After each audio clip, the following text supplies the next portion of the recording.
कृष्णाय वासुदेवाय परमात्मने। ప్రియ భక్తులారా, క్లుప్తంగా కార్తీక పురాణం కార్యక్రమానికి స్వాగతం. పవిత్ర కార్తీక మాసంలో ఇవాళ 27వ రోజు. స్కాంద పురాణాంతర్గత కార్తీక పురాణ ఆధారంగా ఈరోజు మనం 27వ అధ్యాయ వివరణ సంక్షిప్తంగా తెలుసుకుందాం. వశిష్ఠ మహర్షి ఇలా కొనసాగించారు.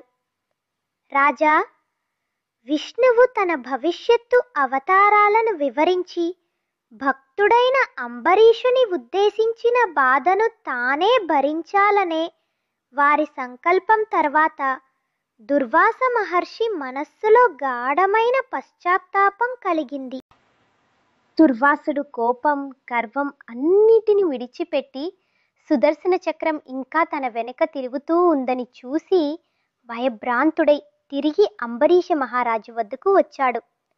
అతని శరీరం అలసటతో, మనస్సు లజ్జతో వణికిపోతోంది.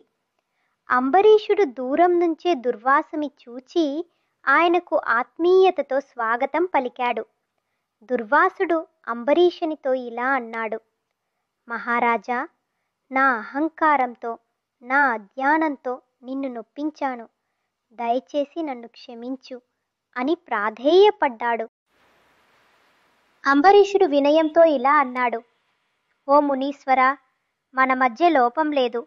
నేను భగవానుని చిత్తానుసారం వ్రతం నెరవేర్చాను. మీ ఆశీర్వాదమే నాకు మహాభాగ్యం అని దుర్వాసునికి నమస్కరించి వారి రక్షణార్థం శ్రీహరిని ప్రార్థించాడు. ఆ క్షణమే శ్రీ మహావిష్ణువు సుదర్శన చక్రాన్ని వెనక్కి తీసుకున్నాడు.